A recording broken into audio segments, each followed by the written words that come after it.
Can you start off by telling us what attracted you to this role? There's a number of things. First was Anna. You know, I heard she was attached, and I think she's easily one of, if not the funniest women in Hollywood.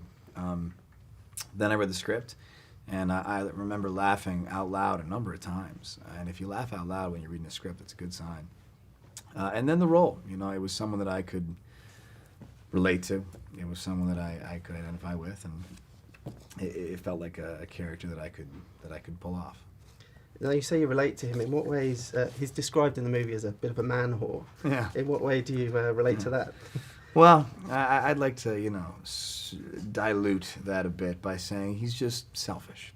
You know, he's just going through a phase in his life where he's not looking for any type of serious relationship. He's not looking to be responsible for anyone else. He's in a selfish phase, and I think a lot of guys go through that in their 20s. Now, were you aware of the nudity before you signed up for the role? Or? Yes. I was, and it really didn't hit me the magnitude or the volume of it until I saw the film, and I thought, man, I'm naked a lot in this movie. I don't know, you know, when I read it the first time, every scene where it said, you know, he's in his boxers, it seemed funny to me. It never felt gratuitous or unnecessary. It always felt like it was in the name of comedy. And then when I finally saw the film strung together, I thought, oh man, this is going to be the only thing I'm going to get asked about in press. And it has been so far. So how do you tackle those sort of nude scenes? What?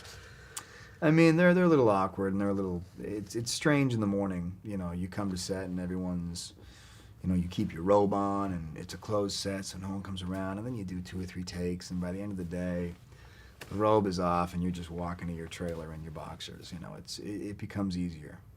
Now, your character in the movie is a bit of a musician as well. Was that you in the movie? Yeah. And how musical are you? I'm not bad. I can play a couple instruments. Such as?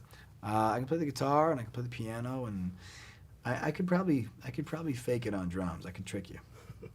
Any CDs in the pipeline? Or? Oh, God, no. God, no. I'll stick to acting. Now, how many times have you also been asked about your number in doing press for this? I think every single interview, and I'm sticking with no comment.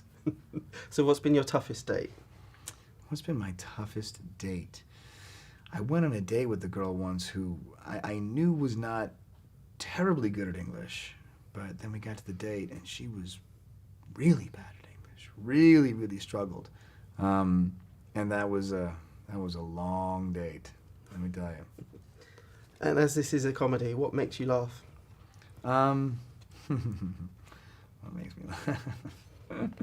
What makes me laugh? I have a little bit of a guilty pleasure. It's pretty lowbrow, and I'm embarrassed to admit it. But I like America's Funniest Home Videos, specifically little kids falling down. I know. It's not exactly the classiest stuff in the world, but you show me like a little 3-year-old kid wiping out, and I'll crack up.